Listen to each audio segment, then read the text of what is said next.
Boa noite, meus queridos irmãos. Hoje nós vamos encerrar o capítulo 15 do Evangelho de Mateus, um capítulo onde o autor nos apresenta aqui um contraste bastante forte entre os líderes religiosos do povo judeu, esses líderes que se colocam aqui em oposição ao ministério do Messias, Jesus Cristo, homens descritos como cheios de orgulho, que confiavam muito nos seus próprios méritos, nas suas próprias tradições, e que acabaram por rejeitar aquele Messias que eles mesmos tanto esperavam.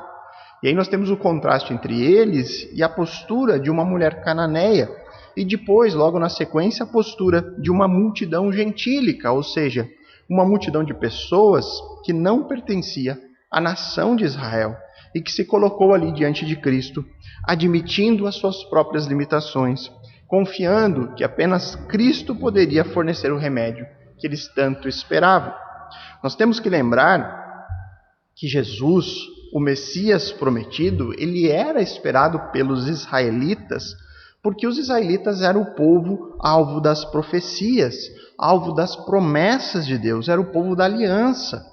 No plano que Deus estabeleceu para salvar o homem dos seus pecados, Deus decidiu soberanamente se revelar a Abraão. E com Abraão ele fez uma aliança com ele e com seus descendentes.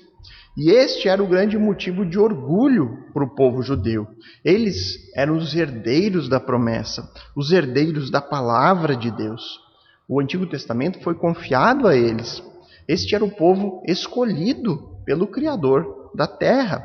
Só que esse sentimento que deveria ser de gratidão por Deus ter usado de misericórdia com eles, de ter escolhido a eles para trazer o seu plano redentor, ele se tornou em uma espécie de orgulho pessoal, no sentido de que eles se achavam melhores do que os outros por conta disso. Eles se achavam em uma posição de superioridade, porque Deus escolheu a eles, como se eles fossem melhor que os outros povos. E esse orgulho pessoal acabou distanciando eles de uma postura humilde, uma postura de pessoas que reconhecem que precisam de salvação. Eles esqueceram, inclusive, que na aliança que Deus fez com o patriarca da nação, esta aliança prometia também bênção para todos os outros povos. E eles tanto esqueceram disso, que no tempo de Cristo, aqui nós vemos que o próprio povo judeu, ele olhava para as demais nações com desprezo. Muitos deles acusavam os gentios de serem cães, pessoas imundas de segunda categoria. E aí Mateus ele escreve o seu relato para lembrar um público-alvo predominantemente feito de judeu todas essas coisas, mostrar o quanto o orgulho impediu a eles de reconhecer quem estava diante deles. Reconhecer que Jesus Cristo é de fato o Messias prometido. Mateus mostra aqui aos seus leitores que o Messias já veio ao mundo e as promessas de bênçãos para todas as nações já estavam sendo cumpridas. E o apóstolo ele vai fazer isso por meio deste relato de Jesus agindo com misericórdia, num primeiro momento, com uma mulher sírio-fenícia, e depois agindo de misericórdia com uma multidão de pessoas que não faziam parte da nação de Israel. Hoje nós veremos o desenrolar final desta história, um milagre que demonstra e que lembra ao povo judeu de que Deus, ele é sim o Deus de Israel, mas ele não é apenas o Deus deles, mas é também o Deus de todos os povos. O texto que nós vamos analisar hoje, Mateus 15, versos 32 a 39, acompanhe comigo a leitura. Então Jesus chamou seus discípulos e disse: Tenho compaixão dessa gente, porque já faz 3 dias que eles estão comigo e não tenho o que comer. E não quero mandá-los para casa em jejum, para que não desfaleçam pelo caminho. Mas os discípulos lhe disseram: Onde haverá neste deserto pão suficiente para saciar tão grande multidão? Jesus perguntou: Quantos pães vocês têm? Eles responderam: 7 pães e alguns peixinhos. Então, tendo mandado o povo assentar-se no chão, pegou os 7 pães e os peixes, e tendo dado graças, o partiu e deu aos discípulos. Estes distribuíram ao povo. Todos comeram e se fartaram, e dos pedaços que sobraram recolheram 7 cestos cheios. Ora, os que comeram eram 4.000 homens, além de mulheres e crianças. E tendo despedido as multidões, Jesus entrou no barco e foi para o território de Magadã. Vamos orar. Bondoso Pai, amado Deus, nós pedimos a Tua direção, o Teu cuidado, o Teu socorro, a Tua misericórdia durante a análise desse texto, que o Senhor possa nos falar por meio da palavra, que o Senhor possa nos convencer da verdade, porque a Bíblia nos ensina que o nosso coração é pecaminoso, nosso coração é inclinado para o mal, é rebelde contra Deus, e nós precisamos da Tua intervenção divina. Nós precisamos que o Senhor altere a nossa disposição, nos dê um coração temente a Ti, que ama a palavra e que deseja viver em obediência a ela. Nos ajuda a compreender o texto, a extrair dele aplicações importantes e relevantes a nós, e que possamos, a partir disso, vivermos para a Tua honra e glória. É o que pedimos em nome de Cristo. Amém. Irmãos, eu gostaria de extrair aqui desse texto, desse segundo milagre da multiplicação de pães e de peixes relatados por Mateus, algumas características do Deus de Israel, que é também o Deus de todos os povos. É o Deus que criou a todos nós, o único e verdadeiro Deus. Se nós pegarmos o texto de Hebreus, lá no capítulo 1, verso 3, é dito que Jesus, ele é o resplendor da glória de Deus e a expressão exata do seu ser. Ou seja, Jesus, através de Cristo, nós podemos ver e compreender quem Deus é. Nós podemos olhar para Cristo e ver o próprio Deus ali de uma maneira bastante plena e completa. A primeira característica de Deus que nós podemos ver por meio de Cristo, tirando como base o texto de hoje, é que o Deus de todos os povos é um Deus cheio de compaixão. O verso 32 diz: Então Jesus chamou os seus discípulos e disse: Tenho compaixão dessa gente, porque já faz 3 dias que eles estão comigo, e não tenho o que comer, e não quero mandá-los para casa em jejum para que não desfaleçam pelo caminho. O cenário é exatamente o mesmo do texto que nós analisamos na semana anterior. Jesus ele está aqui junto ao mar da Galileia, numa região gentílica, ou seja, fora dos limites da nação de Israel. Há ali uma grande multidão de pessoas, um povo que não era o povo da promessa, não eram judeus ali. E esse povo ele veio até Cristo com suas necessidades.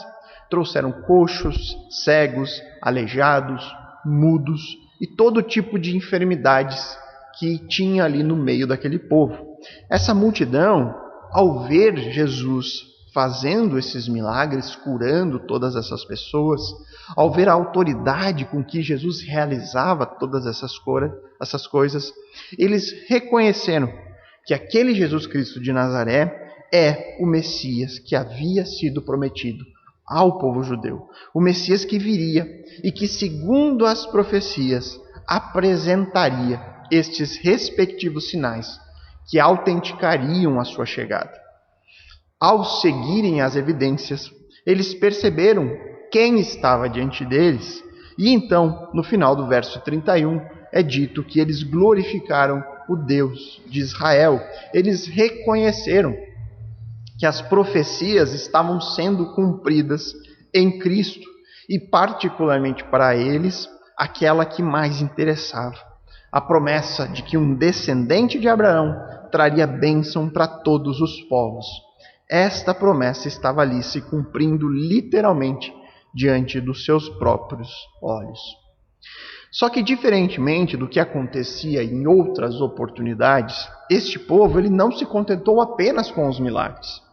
Este povo, ao ser curado, ele não retornou para suas casas felizes porque aquele homem havia recuperado a sua visão, aquele outro havia sido curado da sua doença, enfim.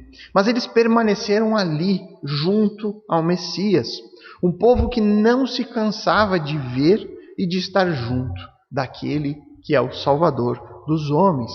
E aí, diante desta situação, ao ver que as pessoas continuavam ali, dia após dia, chegavam à noite, eles não retornavam às suas casas, e já ao 3º dia, vendo que as pessoas não tinham mais nada ali para comer, Jesus então teve compaixão deste povo.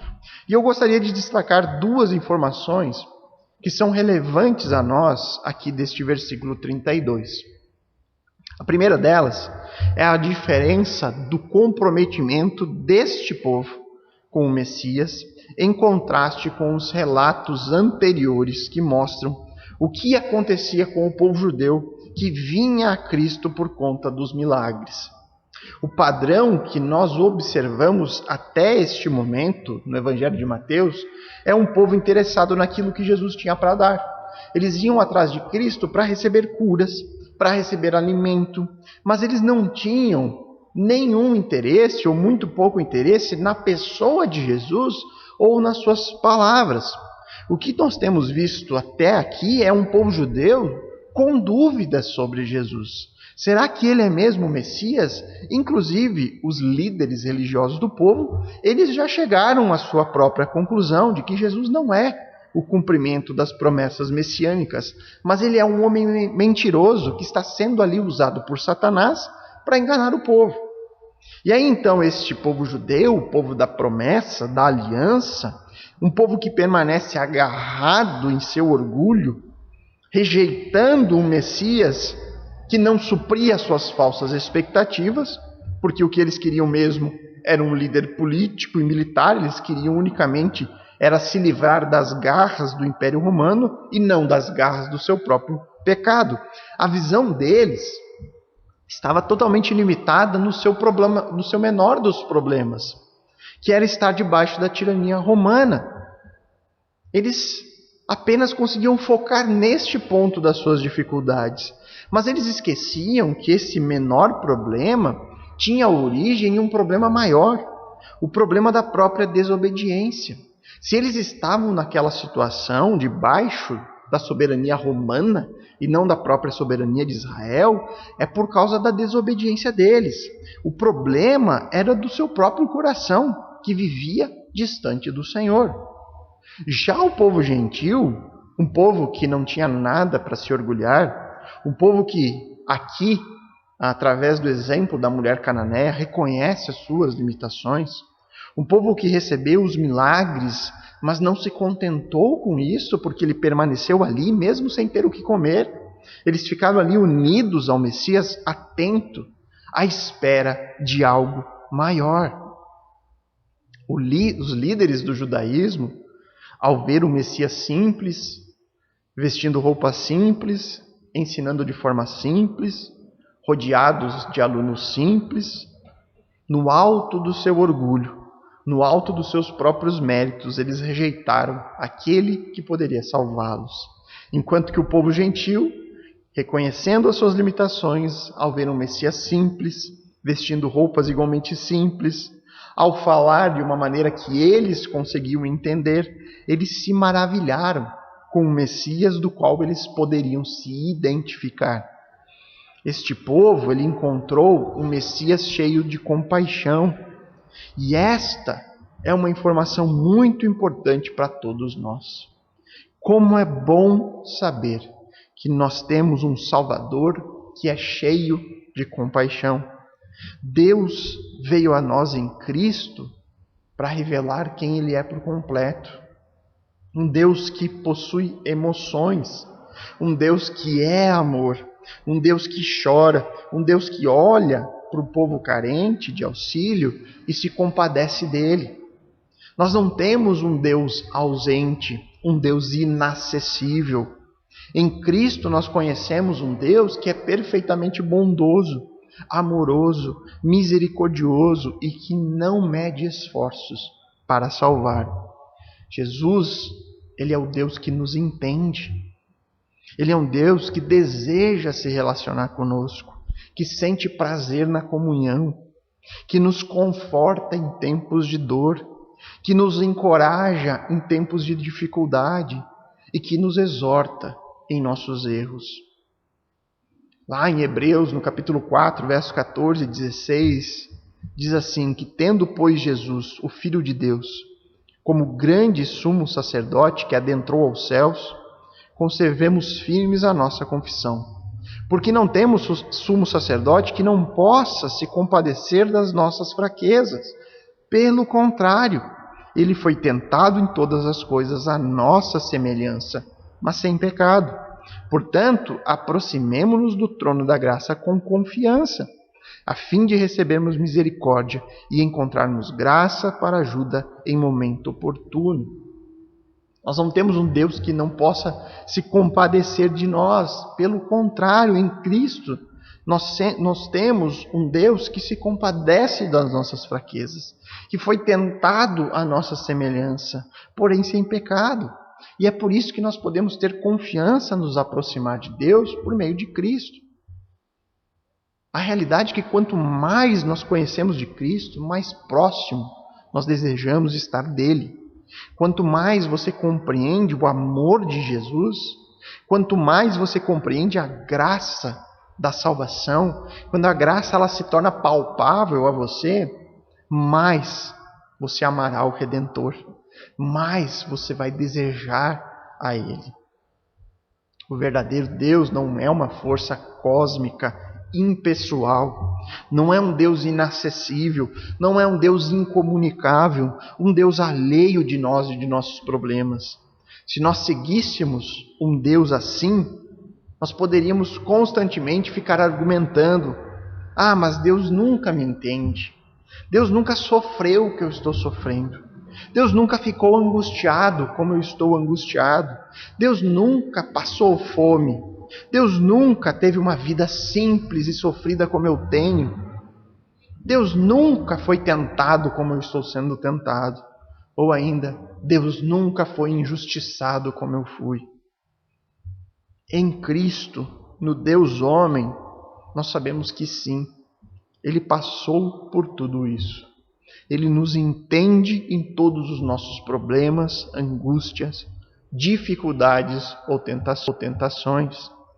Por isso, porque temos um Deus dessa natureza, é que nós devemos agir de maneira semelhante a este povo. Neste momento, para eles, nada era mais importante do que estar na presença do Messias. Nem mesmo comer era relevante para eles, porque eles entendiam que ali estava diante dele algo que era maior do que o próprio alimento físico. Estava diante deles o pão que desce do céu, o pão da vida. Do que adiantaria eles estarem fartos como os fariseus, porém vazios da presença do Senhor? Fartos do seu próprio orgulho, de suas muitas tradições, fartos dos seus costumes, da sua própria bondade, porém distantes da presença do seu Criador, distantes da compreensão correta de quem nós somos e daquilo que de fato necessitamos, que é o perdão de pecados, que é a reconciliação com aquele que nos deu vida. Estes líderes do povo judeu, eles queriam um Deus inacessível para os outros, um Deus apenas deles. Entretanto, Deus se revelou plenamente em Cristo, um Deus cheio de compaixão, um Deus de todos os povos. Em segundo lugar aqui, nós podemos destacar que Deus se revela em Cristo, um Deus cheio de paciência. Verso 33 e 34 diz: Mas os discípulos lhe disseram: Onde haverá nesse deserto pão suficiente para saciar tão grande multidão? Jesus perguntou: Quantos pães vocês têm? Eles responderam: 7 pães e alguns peixinhos. Aos poucos, aqui na narrativa, fica bem claro que Jesus está neste momento em um lugar bastante afastado das cidades. Jesus ele está ali recluso em um lugar distante, desértico, onde as pessoas tinham que percorrer uma grande distância para poder estar junto dele. O que temos aqui é uma enorme quantidade de pessoas, 4.000 homens, além de mulheres e crianças, há 3 dias sem uma refeição. A preocupação de Jesus era que esse povo não aguentaria uma longa caminhada de volta para suas residências. O que poderia ser feito? Não havia aqui nenhum lugar próximo para conseguir alimento. E aí, diante disso, os discípulos disseram: Onde haverá nesse deserto pão suficiente para saciar tão grande multidão? E se você tem acompanhado as exposições no Evangelho de Mateus, você vai lembrar que no capítulo 14, o capítulo anterior, nós encontramos uma situação bastante semelhante a essa, onde Jesus operou o milagre da multiplicação de pães e de peixes para um público ainda maior. Eram 5.000 homens, além de mulheres e crianças.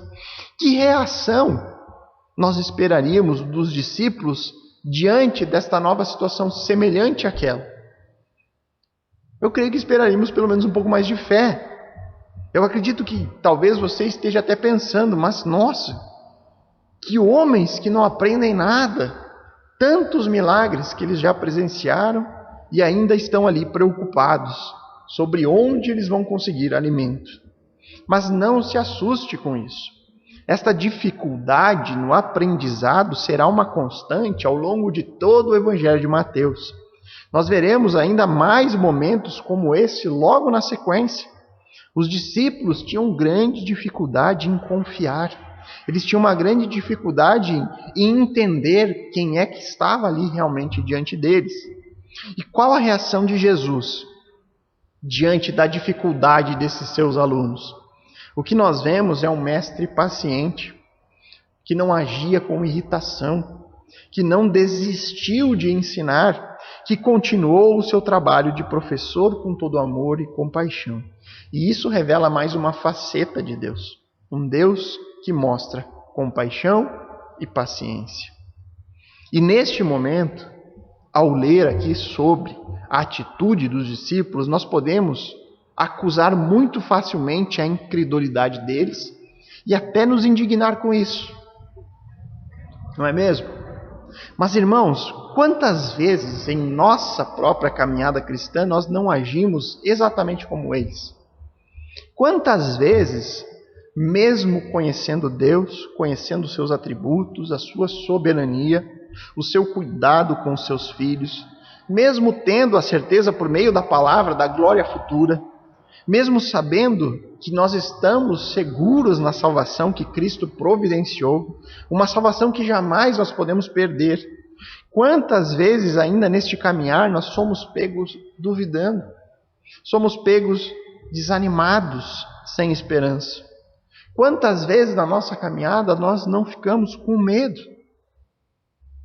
Neste tempo de pandemia, eu tenho visto muitos cristãos com atitudes estranhas para quem confessa a certeza do amor de Cristo e a certeza da vitória eterna.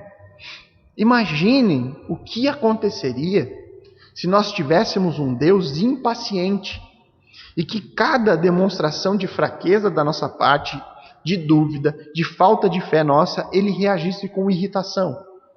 Imaginem se Deus reagisse como nós reagimos ao ler o relato da incredulidade dos apóstolos. Um outro exemplo para ilustrar isso. Pense, irmãos, por um instante, se estivesse sobre você o poder de fazer justiça.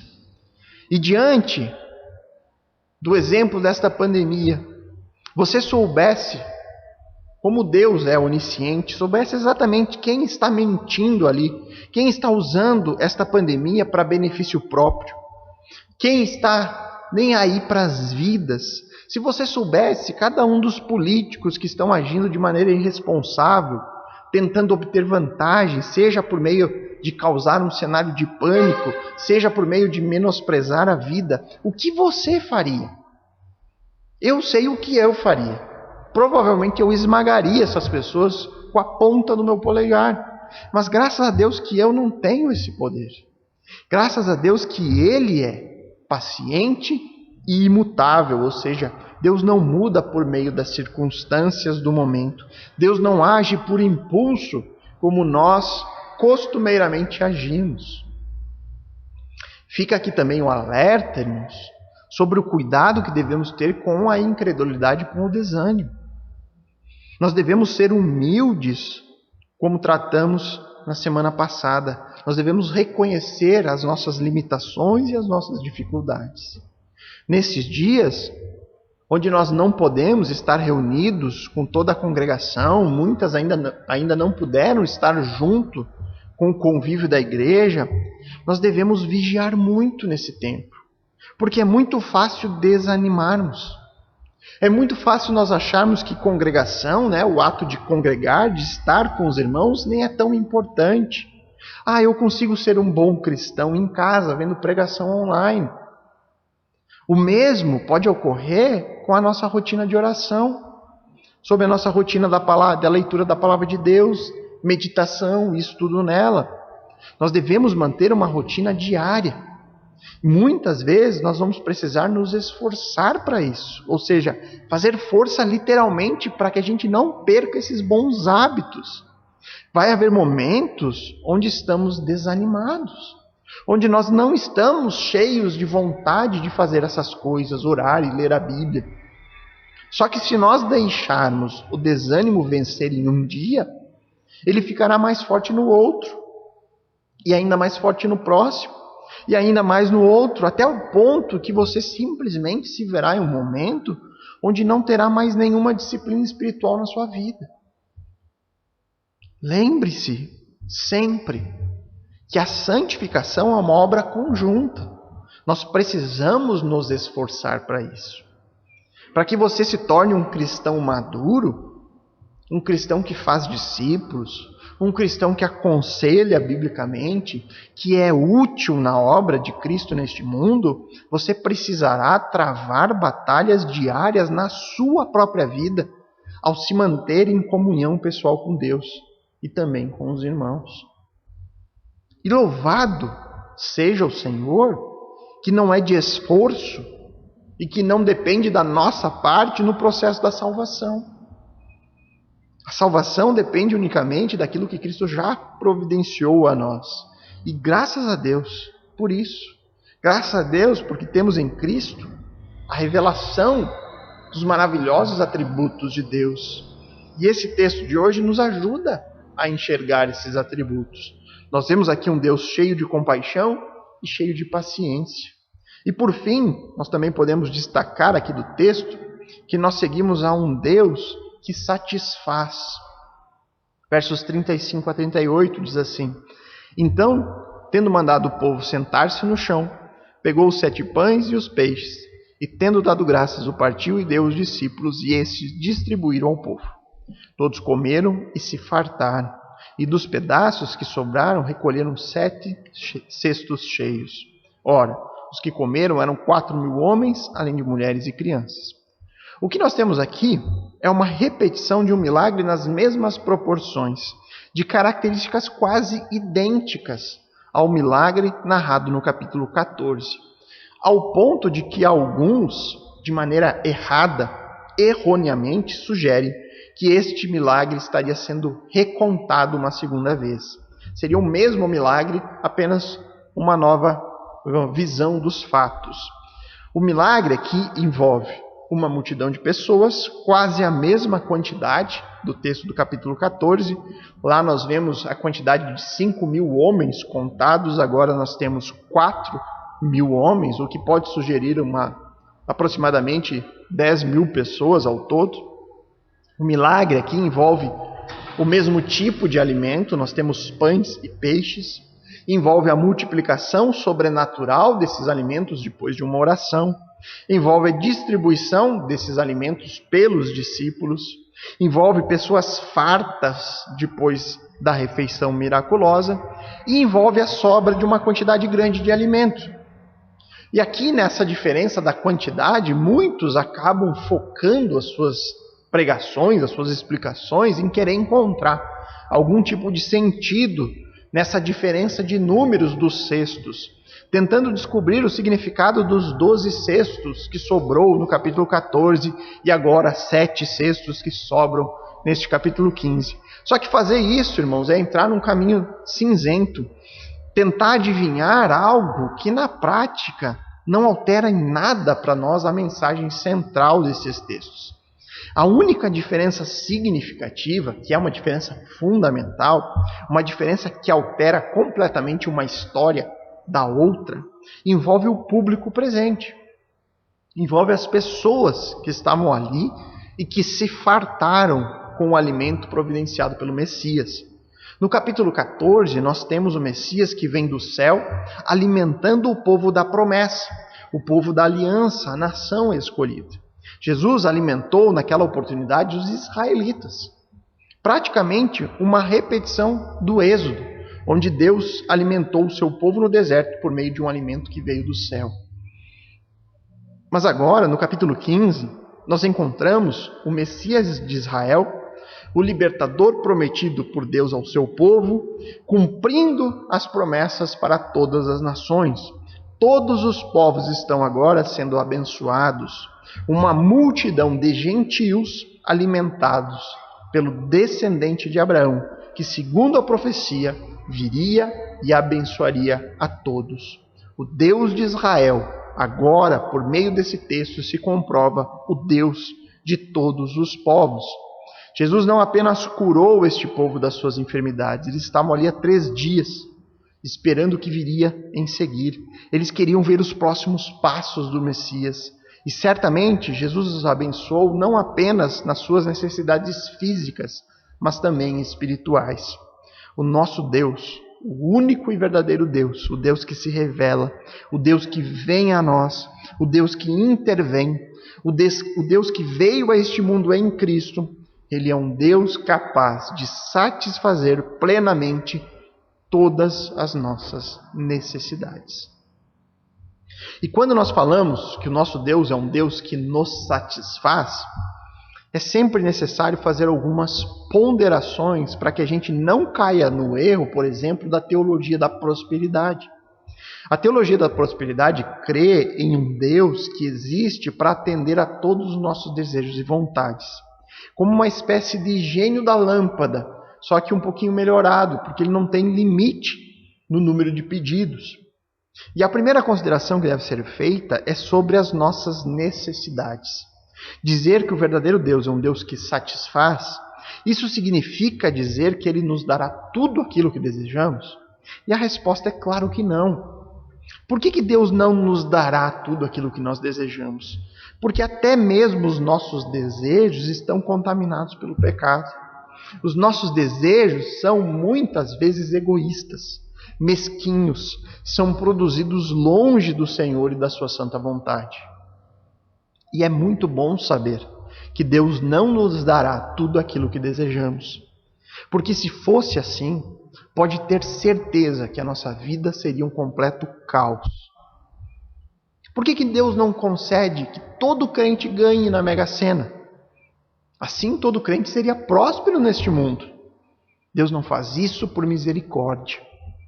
Porque Ele sabe da nossa inclinação. Ele sabe do nosso coração pecaminoso. E Ele sabe o que nós nos transformaríamos com todo esse dinheiro. Quando eu afirmo que Deus satisfaz todas as nossas necessidades, eu estou falando das nossas reais necessidades. Sejam elas físicas ou espirituais. Deus pode não nos dar camarão todos os dias para comer, mas Ele nos promete o pão nosso de cada dia. Nós podemos sofrer com todo tipo de dificuldade neste mundo, mas nós temos a promessa de um reino de paz e amor, vida eterna em comunhão com Ele, nos esperando assim que essa vida terminar. E eu vou repetir sempre esta verdade enquanto Deus me der forças. Entenda, irmãos, Cristo, Ele é a sua grande e real necessidade. Cristo providenciou aquilo que de fato nós precisamos. Basta nós crer nele. Em Cristo, nós encontramos o perdão, expiação, reconciliação, a propiciação dos nossos pecados. Nada mais importa neste mundo. Nós não precisamos temer mais nada. A morte tão temida já não é mais um inimigo, porque ela foi completamente derrotada por Jesus na cruz. Ele é o Messias que satisfaz. E isso nos conduz a outra meditação importante. Como que Deus pode satisfazer a pecadores? Como que um Deus santo pode satisfazer a pessoas rebeldes que se rebelaram contra Ele? A resposta é que Deus nos satisfaz, nós pecadores, porque Ele mesmo foi satisfeito. Deus age com graça e misericórdia conosco, mesmo ainda pecadores, porque o sacrifício de Jesus satisfez todas as suas santas exigências. Em Hebreus 10, 11 e 14 diz assim: ora, todo sacerdote se apresenta dia após dia para exercer o serviço sagrado e oferecer muitas vezes os mesmos sacrifícios, que nunca jamais podem remover pecados. Jesus, porém, tendo oferecido para sempre um único sacrifício pelos pecados, assentou-se à direita de Deus, aguardando daí em diante até que os seus inimigos sejam postos por estrado dos seus pés. Porque com uma única oferta aperfeiçoou para sempre o que estão sendo santificados. Deus providenciou a satisfação ao próprio Deus. Os falsos deuses, eles nunca estão satisfeitos. Eles sempre exigem mais e mais. Você sempre precisa fazer algo, merecer, providenciar um sacrifício, providenciar uma oferenda. Esta aliança de obras, ela precisa ser renovada dia a dia, sob pena de você perder o favor deste falso Deus. Com o Deus da Bíblia, o verdadeiro e único Deus, o Criador de tudo e de todos, isso não ocorre. Porque Cristo providenciou o pagamento devido pelo pecado. O justo tomou o lugar do injusto. Basta a nós depositar a nossa confiança no Messias, no Cristo de Deus, e então encontrar a paz. Nós seguimos um Deus plenamente satisfeito em Cristo e que satisfaz por meio de Cristo. Esta é a única e verdadeira religião. E como é bom, como é maravilhoso poder confiar e crer em um Deus cheio de compaixão, cheio de paciência e que satisfaz todas as nossas reais necessidades. O capítulo 15 encerra então no versículo 39, que diz: tendo despedido as multidões, Jesus entrou no barco e foi para o território de Magadã. Então, depois desse incrível encontro com o Messias, no qual foram amplamente saciados em todas as suas necessidades físicas e espirituais, essa grande multidão vai para suas casas maravilhadas, glorificando o Deus de Israel, como nós vimos no texto anterior a este. Já Jesus, ele entrou em um barco e foi para o território de Magadã. É uma região que para nós hoje é desconhecida. Não existe nenhuma confirmação do ponto de vista da arqueologia que possa nos ajudar neste ponto. Se o relato que abre o capítulo 16 for aceito como cronologicamente ligado a este, então é certo de que Jesus retornou para o território judeu. E como eu já comentei em outra exposição sobre a saída de Jesus das terras pertencentes a Israel, quando Cristo andou ali por território gentílico, o seu retorno ao território israelita seria agora em direção ao cumprimento da sua principal missão neste mundo, que é a cruz. Nós veremos daqui por diante Jesus falando cada vez mais sobre essa missão, sobre a sua morte e ressurreição. Já neste próximo capítulo 16, nós veremos Jesus ensinando sobre isso. O Deus de Israel, o Deus de todos, que se fez carne e que veio ao mundo com uma missão: providenciar o sacrifício perfeito, o devido pagamento pelos pecados de todo aquele que crê. Na cruz, nós vemos ainda mais exposto toda a compaixão e a paciência de Deus, além do sacrifício que satisfaz a justiça de Deus e que traz o perdão para os nossos pecados. Basta para nós crer em Jesus como o único e suficiente Salvador das nossas vidas. Vamos orar. Amado Pai, bondoso Deus, graças te damos por mais um texto bíblico do qual nós podemos abrir aqui, lê-lo, explicá-lo e aplicá-lo às nossas vidas. Um texto que nos mostra algumas características do nosso Deus Redentor, do Messias prometido, o Deus homem, segunda pessoa da Trindade que veio a este mundo com uma missão muito clara, que era a cruz de Cristo, que era o sacrifício perfeito, que providenciaria o devido pagamento aos nossos pecados. Graças a Deus que nós temos sobre nós um Criador que é cheio de compaixão, cheio de graça, cheio de misericórdia, que é paciente com as nossas tantas limitações, com nossos erros, com os nossos pecados. Um Deus que não se contenta apenas em providenciar o perdão dos nossos pecados, mas Ele nos satisfaz em tudo aquilo que precisamos, nos sustenta o tempo todo, nos guia durante esse tempo e nos promete uma eternidade em comunhão com Ele mesmo. Obrigado, Senhor, por tudo isso que aprendemos aqui. Que possamos valorizar, Deus, tudo isso, a Tua palavra, que possamos tentar colocar em prática em nossas vidas, nos tornando cada vez mais gratos a Ti, nos esforçando, Deus, para não cairmos no pecado da incredulidade, para, de fato, não nos esmorecermos nas nossas rotinas espirituais, mas com força lutar, Deus, para cada vez nos tornarmos melhores discípulos de Cristo. Nos abençoa, Senhor, nos guarda durante esta semana. Obrigado, Senhor, porque o Senhor tem guardado e cuidado de nós. Nós oramos, Senhor, em nome de Cristo. Amém. Amém, irmãos. Uma boa semana a todos.